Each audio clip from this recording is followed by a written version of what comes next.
శ్రీగురుభ్యో నమ. హరి ఓం. గం గణాధిపతయే నమ. భక్త మహాశయులందరికీ రాబోయే వినాయక చవితి శుభాకాంక్షలతో కొన్ని వినాయక చవితి సందర్భంగా కొన్ని సూచనలు చేద్దామన్న ఉద్దేశంతో ఈ వీడియో చేస్తున్నాము.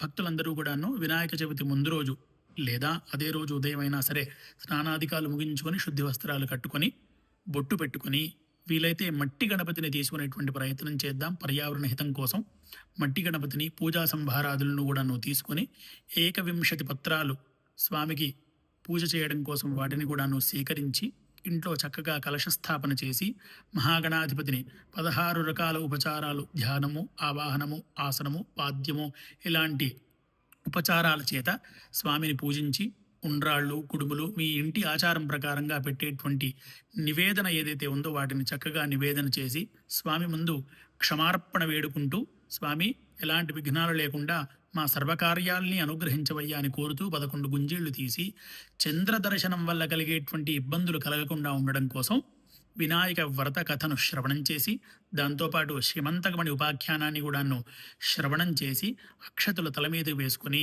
శ్రద్ధగా ఆ స్వామివారి యొక్క ఆశీర్వచనాన్ని అందరూ కూడాను పొంది పండగని ఘనంగా జరుపుకోవలసిందిగా ప్రార్థిస్తూ, మరి యొక్క సూచన ఏమిటి అనగా త్రిరాత్రులు అనగా 3 రాత్రులు ఇంట్లో కలశస్థాపన చేసి 3 రాత్రులు స్వామిని పూజించడము, నవరాత్రులు అనగా 9 రాత్రులు ఇంట్లో స్వామిని పూజించి 10వ రోజు ఉద్వాసన చేసి నిమజ్జన చేయడము అని దాని యొక్క అర్థం.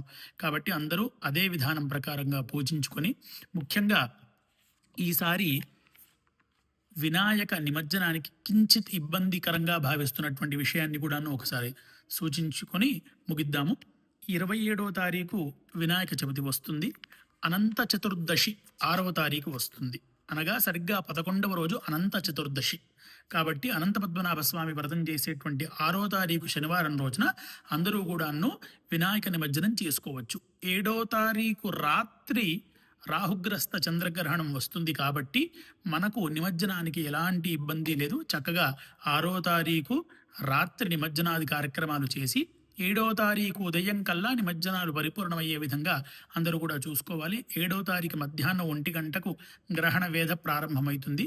7వ తారీఖు ఉదయం కల్లా అందరూ కూడా నిమజ్జనాధికాలు ముగించుకోవడంలో ఎలాంటి ఇబ్బంది లేదు. సర్వే జనా సుఖినో భవంతు.